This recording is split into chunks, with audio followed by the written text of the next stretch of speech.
So a buyer has made an offer on a home and the seller has accepted. But the finalized sale is contingent upon certain criteria being met. These criteria are referred to as contingency. Hi, I'm Kim with a Benchmark. Contingencies typically fall under three major categories: financing, appraisal, inspection. Firstly, the financing contingency refers to a situation where a buyer and seller agree on the purchase price, but the buyer cannot secure financing for the property due to the factors such as undervalued mortgage, credit score, or lack of sufficient down payment. In this case, both parties may negotiate a resolution, such as extending a closing date, adjusting the price, or finding a different lender. The key is here flexibility and communication between all parties involved.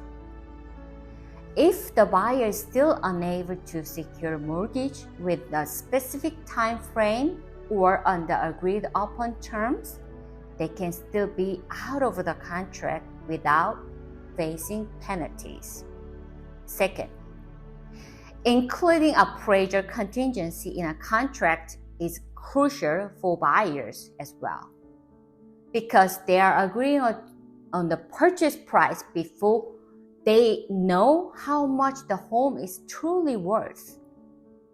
If the appraisal falls short, the buyer may negotiate with the seller for a price adjustment or request additional financing, or if agreement cannot be reached, walk away from the deal without losing honest money.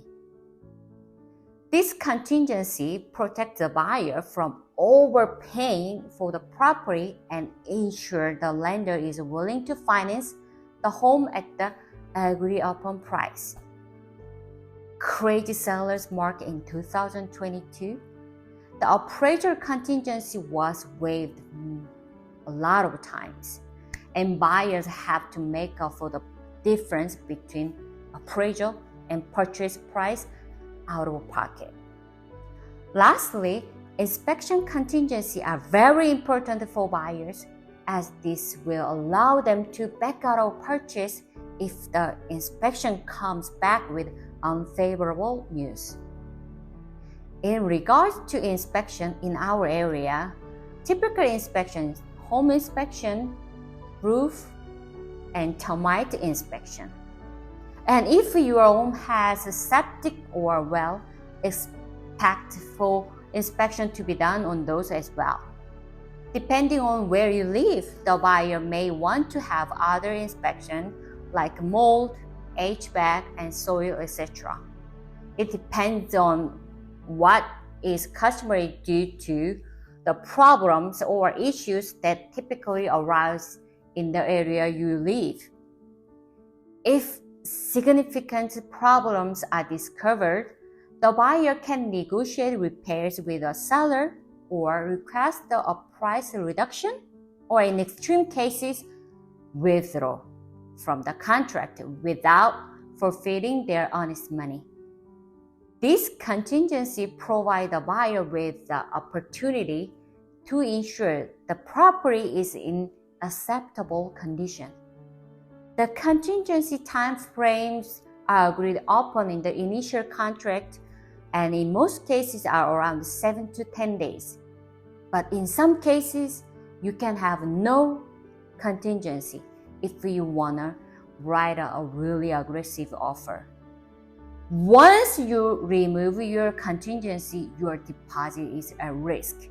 So be sure not to remove them until you know you're okay with all of the aspects of the home. The good news is, once all contingencies are removed or met, you have much more assurance that the home will be closed. I hope this helps you understand what our contingencies are about. This is Kim. Feel free to reach out if you need any help with selling or buying your home. If you still haven't subscribed yet, do so for more tips. Bye for now. Stay safe.